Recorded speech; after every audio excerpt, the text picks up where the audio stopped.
La vraie raison pour laquelle plus personne ne veut travailler aujourd'hui. As-tu déjà pensé, en plein travail, je n'en peux plus, je vais exploser? Moi, il y a quelques années, je vivais cela toutes les 30 minutes. Sur le papier, tout allait bien. Mais dans la réalité, 80 heures par semaine, une fatigue constante et un seul désir, tout quitter. Et je n'étais pas seul, près d'un travailleur sur 2 rêve aujourd'hui de démissionner.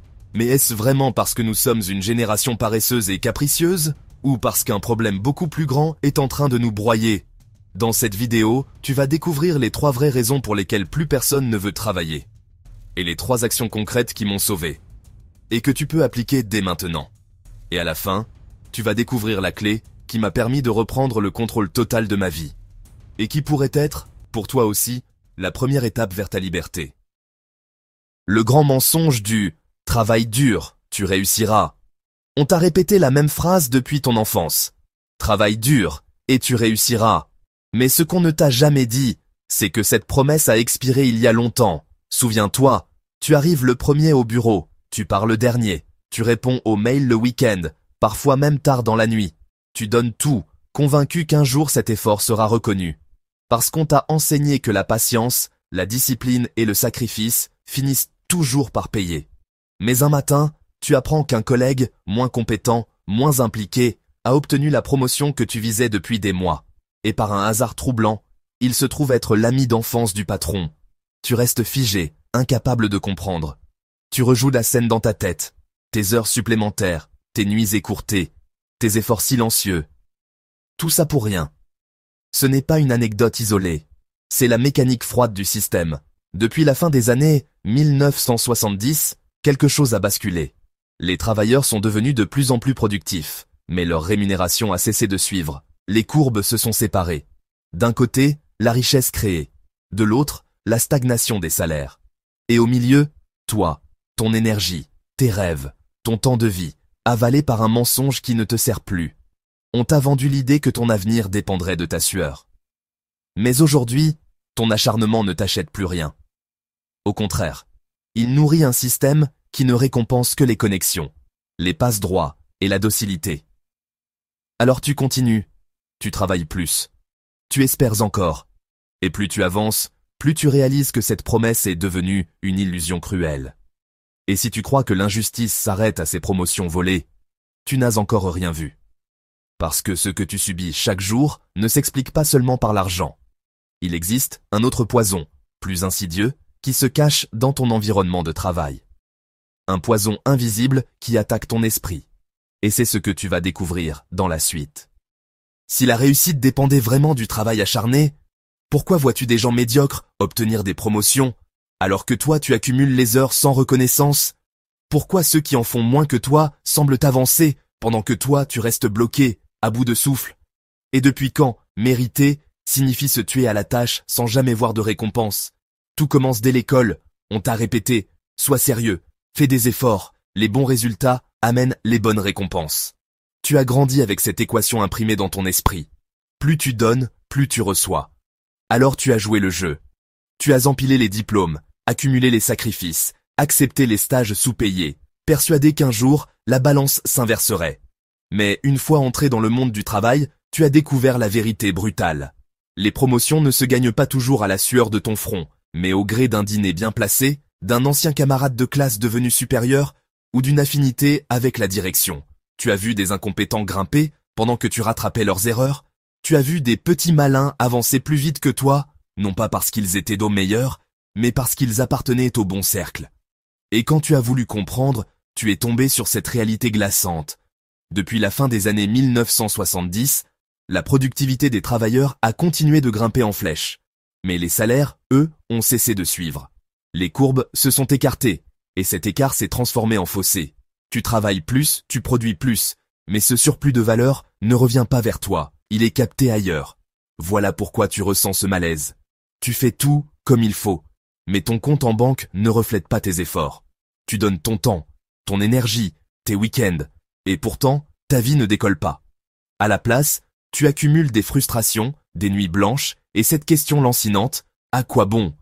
Tu regardes en arrière et tu réalises, tu as sacrifié des années pour un système qui t'a promis une récompense, mais qui n'existe plus. Le mythe du travail dur qui paie s'est brisé il y a plus de 40 ans. Ce n'est pas ton manque de volonté. Ce n'est pas ton incompétence.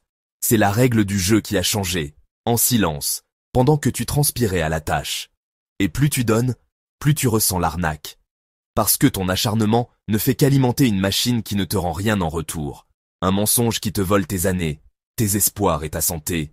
Mais si tu crois que ce malaise vient seulement de ton salaire qui stagne, tu te trompes encore. Car il existe un piège plus invisible, plus pervers. Ce n'est pas seulement ton portefeuille qu'on étouffe. C'est ton esprit qu'on épuise, ton énergie qu'on draine, ta liberté qu'on ronge. Et c'est ce que tu vas découvrir dans la suite. Le vrai piège, ce n'est pas seulement le travail acharné. Le vrai piège, c'est la croyance qu'il va finir par payer.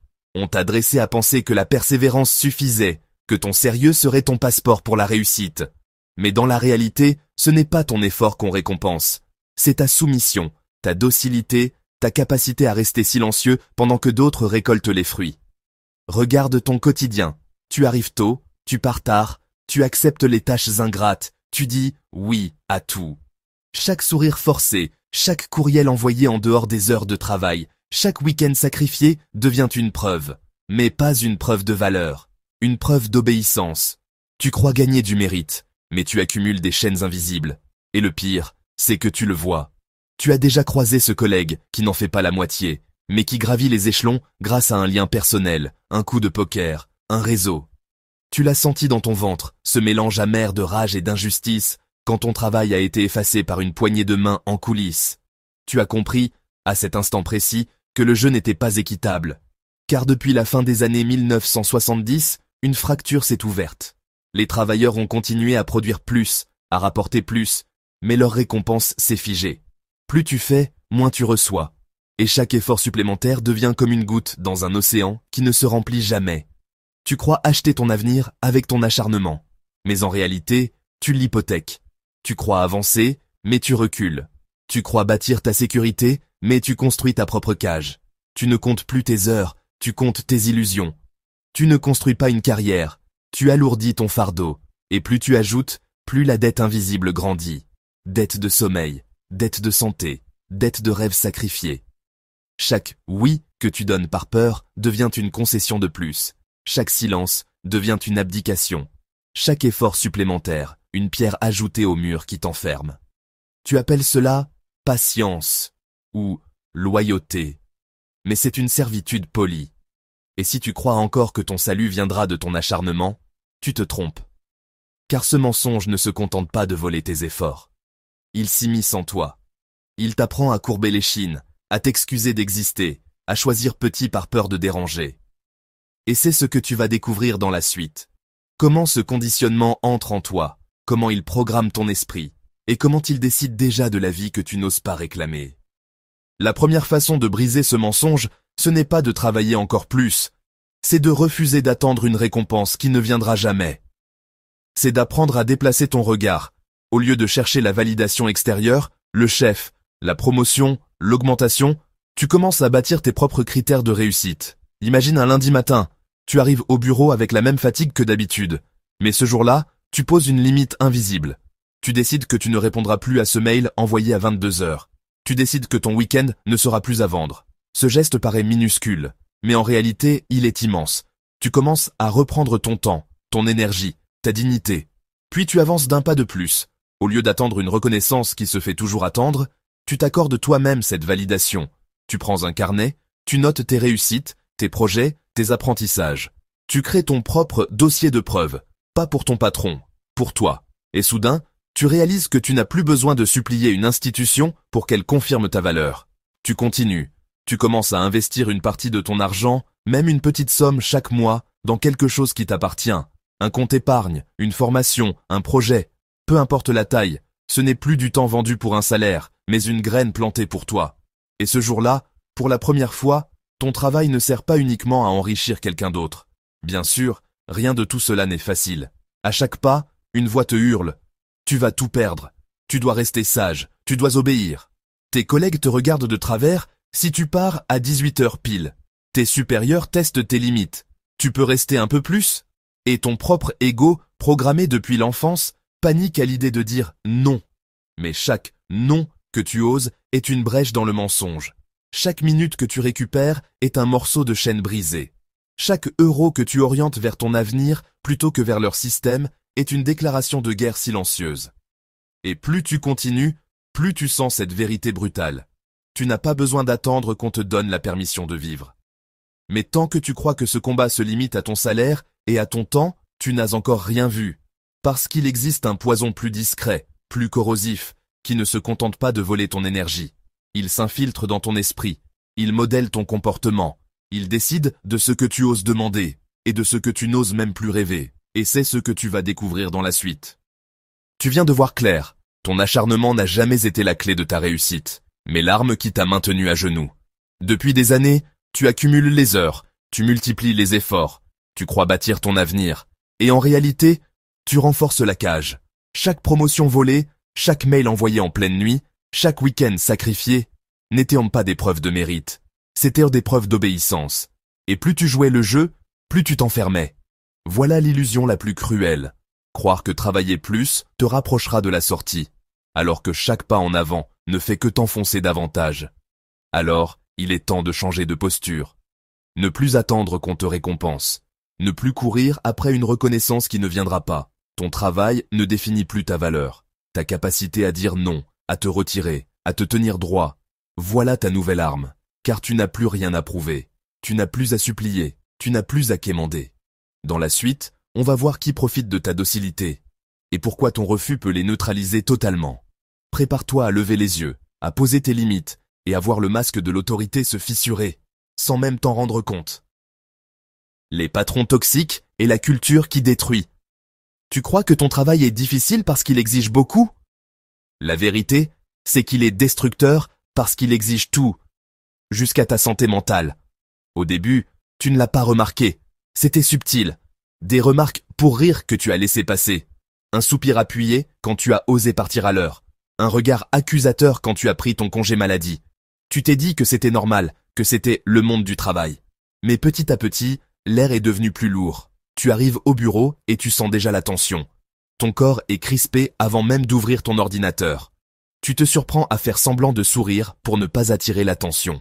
Tu restes tard, pas parce que tu es productif, mais parce que tu as peur d'être le premier à partir. Chaque bonne volonté est devenue une arme retournée contre toi.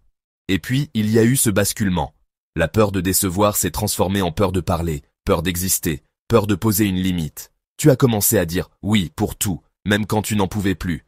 Parce que dans cette culture, dire non, c'est signer ton arrêt de mort professionnel. Alors tu avances, le masque collé au visage, mais chaque jour, tu t'éteins un peu plus. Ce n'est pas une coïncidence. Des études récentes montrent que plus de 75% des travailleurs ont déjà subi un environnement de travail toxique. Ce n'est pas une anomalie, c'est une norme. Et toi, tu t'es habitué à l'exceptionnellement insupportable, comme si la douleur faisait partie du contrat. Mais si tu crois que ce climat ne fait que te fatiguer, tu te trompes, parce que ce poison ne reste pas à l'extérieur. Il s'insinue dans tes pensées, il sature ton esprit, il redéfinit même la façon dont tu te perçois. Et c'est ce que tu vas découvrir dans la suite. Comment la toxicité au travail ne détruit pas seulement tes journées, mais ton identité. Si ton travail n'était qu'une question de salaire, alors pourquoi ressens-tu cette boule dans ton ventre avant même de franchir la porte du bureau? Pourquoi ton corps s'épuise-t-il alors que, techniquement, tu es payé pour ça? Et depuis quand un contrat de travail signifie-t-il céder aussi ton sommeil, ta joie, ta santé mentale? Tout commence par des signaux minuscules. Un soupir quand tu pars à l'heure. Une remarque pour rire quand tu prends tes congés. Un silence pesant dans la salle quand tu proposes une idée différente. Tu te dis que ce n'est pas grave, que tu dois encaisser. Mais petit à petit, tu sens ton espace se réduire. La culture toxique ne s'impose pas d'un coup. Elle s'installe comme une brume, invisible mais suffocante. Elle te fait douter de toi. Est-ce que je travaille assez? Est-ce que je mérite vraiment ma place? Tu commences à rester plus tard, non pas parce que tu le veux, mais parce que tu as peur. Tu acceptes une tâche de plus, un dossier de plus, une remarque de plus. Et chaque concession devient une morsure. Et c'est là que le piège se referme. Tu ne travailles plus pour vivre, tu travailles pour ne pas perdre. Tu n'avances pas, tu survis. La peur de déplaire devient plus forte que ton désir de réussir. Ton cerveau, sous pression constante, finit par basculer dans un état d'alerte permanent. Tu dors mal. Tu t'irrites pour rien. Ton énergie se vide, mais tu continues, parce que dans cet environnement, dire « stop » semble plus dangereux que de s'épuiser. Et alors tu accumules, fatigue sur fatigue, silence sur silence, oui sur oui. Tu deviens ton propre geôlier. Tu t'auto-censures avant même que quelqu'un ne te juge. Tu arrives le matin déjà crispé, tu passes la journée en apnée, tu rentres le soir vidé. Tu es encore vivant, mais tu n'es plus vraiment en vie. Et quand on te demande comment ça va, tu souris. Tu réponds « ça va, c'est le travail ». Comme si c'était normal de voir ton corps lâcher, ton esprit s'éteindre, ta joie disparaître. Comme si c'était normal de troquer ton humanité contre un badge et une fiche de paie. Mais si tu crois que cette toxicité ne fait que te fatiguer, tu n'as encore rien vu. Parce que cette culture ne s'arrête pas à ton bureau. Elle infiltre ta perception, elle redéfinit qui tu es, elle dicte la manière dont tu oses, ou n'oses plus, exister. Et c'est ce que tu vas découvrir dans la suite. Comment cette pression transforme ton identité en docilité programmée. Le vrai poison de la culture toxique, ce n'est pas seulement ce que tu subis à l'extérieur. C'est ce qu'elle installe en toi. Elle ne se contente pas de t'épuiser physiquement. Elle façonne tes réflexes, elle conditionne ta voix intérieure, elle programme ton esprit pour que tu sois toujours en position de soumission. Regarde ton quotidien. Tu ne t'arrêtes plus pour déjeuner parce que tu as peur de paraître paresseux. Tu restes après les horaires parce que tu veux montrer que tu es impliqué. Tu souris même quand tu es vidé parce qu'il faut donner l'image de celui qui gère. Et peu à peu, ces gestes banals deviennent des chaînes invisibles. Chaque silence que tu t'imposes pour éviter un conflit devient un signal de plus que tu es prêt à accepter l'inacceptable. Chaque oui lâché à contre-cœur devient une autorisation pour qu'on t'écrase davantage. Chaque minute offerte en trop devient une preuve qu'on peut prendre encore plus à ton insu. Tu penses garder le contrôle, mais en réalité, tu es entraîné dans une spirale où ton identité s'efface. Et quand tu regardes autour de toi, tu vois que ce n'est pas un hasard. Cette culture du sacrifice a été normalisée. Tes collègues la vivent aussi, certains en silence, d'autres en déni. On appelle ça l'esprit d'équipe, le professionnalisme, la loyauté. Mais derrière ces mots rassurants se cache une logique implacable. Plus tu t'oublies, plus tu deviens utile. Alors tu accumules les heures supplémentaires, tu accumules les frustrations étouffées, tu accumules les nuits blanches, les cafés avalés trop vite, les rendez-vous annulés. Tu accumules les sourires forcés, les excuses répétées, les pas de problème, alors que tout ton être crie le contraire. Tu crois qu'il s'agit de petits compromis. Mais ces compromis ne s'empilent pas, ils t'avalent. Ils rongent ta santé, ils grignotent ton énergie, ils te volent tes rêves. À force, tu ne sais même plus si tu travailles pour un salaire, ou simplement pour éviter le blâme. Tu deviens une présence muette, une main-d'œuvre docile, une silhouette qui s'exécute sans broncher. Et plus tu joues ce rôle, plus tu t'oublies. Mais si tu crois que ce conditionnement ne reste qu'au travail, tu te trompes. Parce que cette culture finit par coloniser ton esprit tout entier. Elle entre dans ta maison, elle te suit jusque dans ton sommeil, elle dicte tes choix les plus intimes. Et c'est ce que tu vas découvrir dans la suite. Comment ce poison devient une voix intérieure, une prison psychologique qui t'empêche même de dire ton propre nom. La seule façon de commencer à briser l'emprise de cette culture toxique, ce n'est pas d'attendre que ton patron change. C'est d'apprendre à redessiner tes propres frontières. C'est d'oser dire assez, même quand tout autour de toi pousse à dire oui. Imagine une scène simple, il est 18 heures, tu pourrais rester 1 heure de plus pour montrer ta bonne volonté. Mais ce soir-là, tu prends tes affaires et tu pars. Ton cœur bat, tu te sens presque coupable.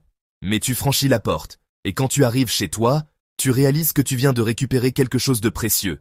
1 heure de ta vie. Puis tu continues. Tu ouvres ton agenda et tu y bloques, en lettres majuscules, tes moments personnels, ton sport, ta lecture, ton repas avec des proches. Ce ne sont plus des « si j'ai le temps », ce sont des rendez-vous sacrés. Tu les protèges comme une réunion professionnelle parce que ta santé, ton équilibre, ta joie ne sont plus négociables. Et peu à peu, tu inverses la dynamique. Tu n'attends plus que les autres définissent ta disponibilité. Tu imposes ton rythme, tu redonnes de la valeur à ton temps. Tu redécouvres que ton travail n'est pas ta vie entière, mais une partie de ton existence. Évidemment, ce n'est pas simple. Ton patron teste tes limites, tes collègues te jugent. La culture du sacrifice grince dès que tu refuses de jouer son jeu. Et à l'intérieur de toi, une peur sourde se lève. Et si je perds ma place? Et si on m'étiquette comme celui qui n'est pas assez investi? Mais chaque fois que tu tiens bon, tu constates quelque chose d'inattendu. Tu ne t'effondres pas. Au contraire, tu deviens plus solide. Tu es plus concentré, plus efficace dans les heures que tu choisis de donner. Tu prouves que ton temps t'appartient encore, et cette vérité brûlante s'imprime en toi. La loyauté n'est pas de l'esclavage. Le respect ne naît pas de ta docilité, mais de ta capacité à poser tes propres limites. Mais tant que tu crois que ce combat ne concerne que ton espace mental, tu n'as encore rien vu. Parce qu'au-delà de la toxicité psychologique, il existe un piège encore plus brutal, implacable et concret. Un piège qui touche ton portefeuille. Un piège qui fait de chaque heure travailler une équation impossible. Et c'est ce que tu vas découvrir dans la suite. Pourquoi, même en travaillant plus, tu finis par t'appauvrir. Et c'est là que tout bascule. Tu ne manques pas d'effort. Tu manques d'air. Parce qu'à force de courir, tu n'avances plus. Tu t'épuises sur place. Et ça, c'est le piège ultime.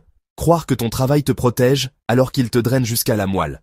Parce que maintenant, tu arrives au seuil le plus dangereux, quand ton job n'est plus seulement un poids économique, mais un poison psychologique.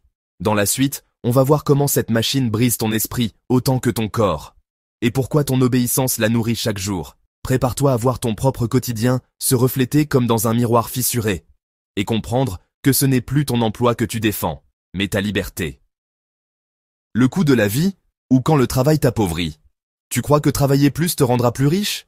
En réalité, c'est le calcul même qui est truqué. Tu gagnes de l'argent, mais ta vie coûte toujours plus que ton salaire. Regarde autour de toi. Sur ta fiche de paie, ton revenu a augmenté par rapport à celui de tes parents. En chiffres bruts, tu gagnes plus.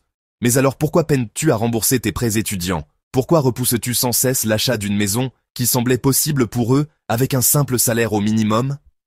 La réponse est glaciale. Le coût de la vie a explosé. Dans les années 1985, une famille de 4 personnes pouvait couvrir ses dépenses annuelles essentielles. Logement, nourriture, santé, éducation, transport, avec environ 13 227 €. Cela représentait environ 30 semaines de travail pour un salarié moyen. Aujourd'hui, ces mêmes besoins coûtent de plus de 54 441 €. Il faudrait 53 semaines de travail pour les couvrir. Mais une année ne compte que 52 semaines. Voilà pourquoi tu as l'impression d'être en permanence en retard d'une marche.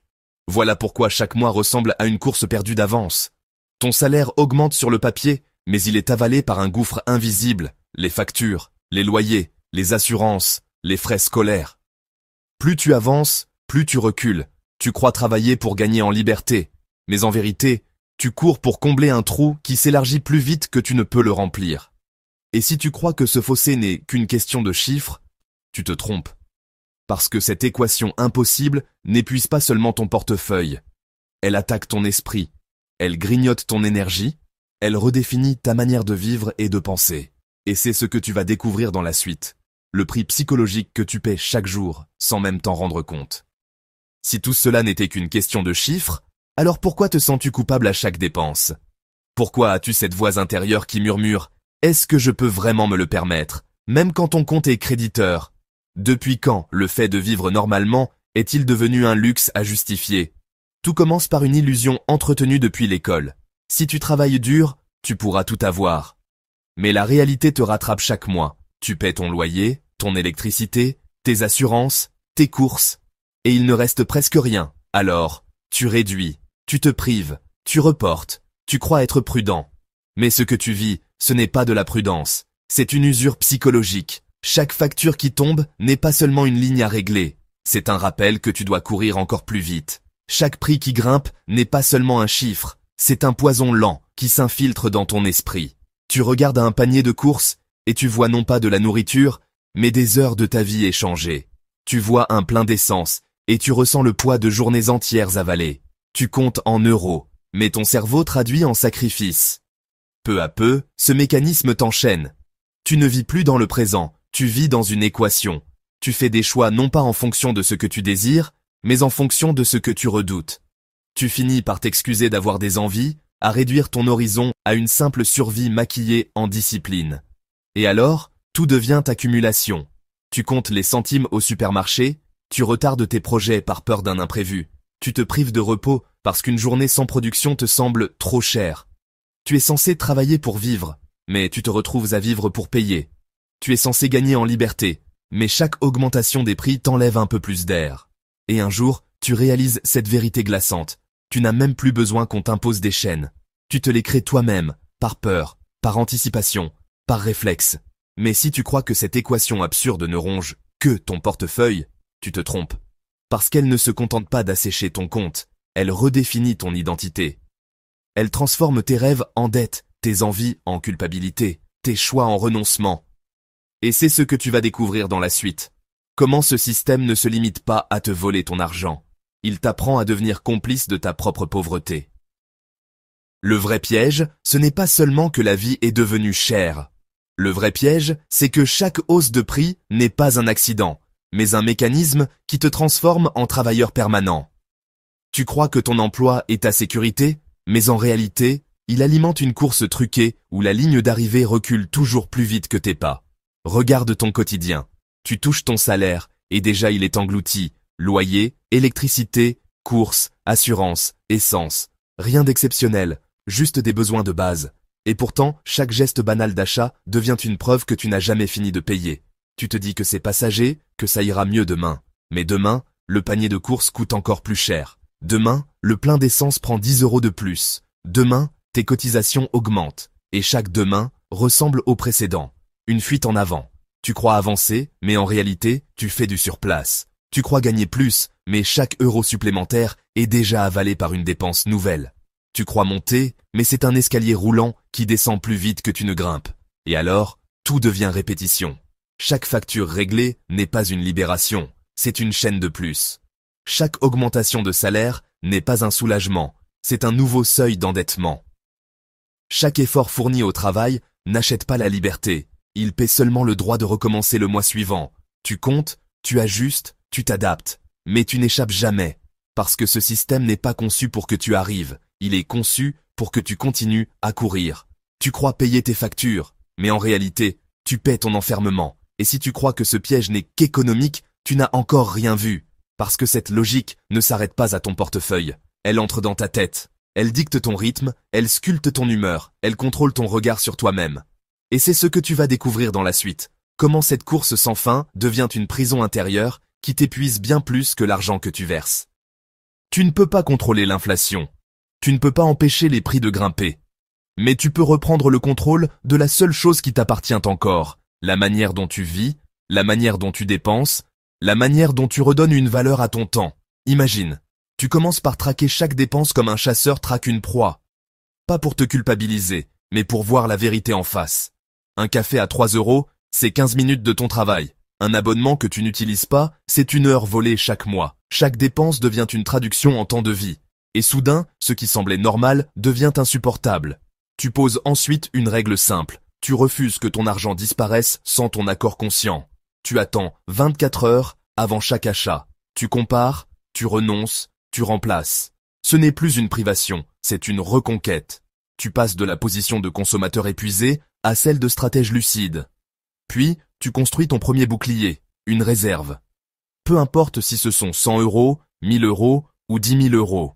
Ce n'est pas le montant qui compte, c'est le symbole. Tu n'as plus peur de la prochaine facture, de la prochaine hausse, du prochain imprévu.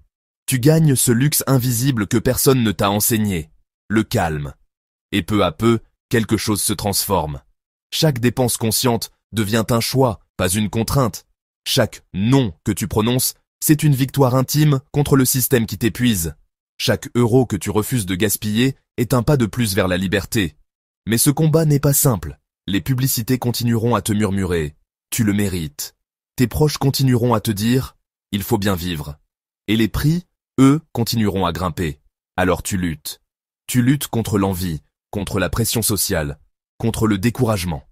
Tu luttes non pas seulement pour économiser, mais pour redevenir maître de ta vie. Mais ce que tu ne vois pas encore, c'est que cette bataille économique cache un autre coût, encore plus lourd. Un prix qui ne se compte pas en euros, mais en énergie, en santé, en dignité. Et c'est ce que tu vas découvrir dans la suite. Le prix psychologique que tu paies chaque jour, sans jamais avoir signé le moindre contrat. Jusqu'ici, tu as vu que ton acharnement ne te mène plus à la réussite. Tu as compris que la culture toxique au travail t'épuise en silence. Et tu as pris conscience que le coût de la vie t'appauvrit, même quand ton salaire augmente. Mais ce que tu viens de découvrir, ce n'est qu'une partie du piège. Honnêtement, ce n'est que la première étape. Si tu t'arrêtes maintenant, tu risques de rester prisonnier des mêmes illusions pendant des années. Ton travail continuera de te voler tes heures, ton énergie et tes rêves, pendant que tu appelleras ça sécurité. Parce qu'il te manque encore la pièce centrale, le mécanisme invisible qui transforme ton salaire, que tu crois être ta protection, en la laisse la plus sournoise jamais inventée. Et c'est ce que tu vas découvrir dans la suite. Dans cette vidéo qui va s'afficher à l'écran, tu vas voir pourquoi ton emploi, loin de t'offrir la stabilité, est en réalité la cage dorée qui t'achète au prix le plus bas, ta vie. Je peux te dire une chose, si j'avais su cela plus tôt, j'aurais gagné des années entières de liberté. Ne laisse pas ce temps t'échapper. Regarde cette vidéo maintenant, avant que le système ne t'oblige à recommencer le cycle jusqu'à ton épuisement total.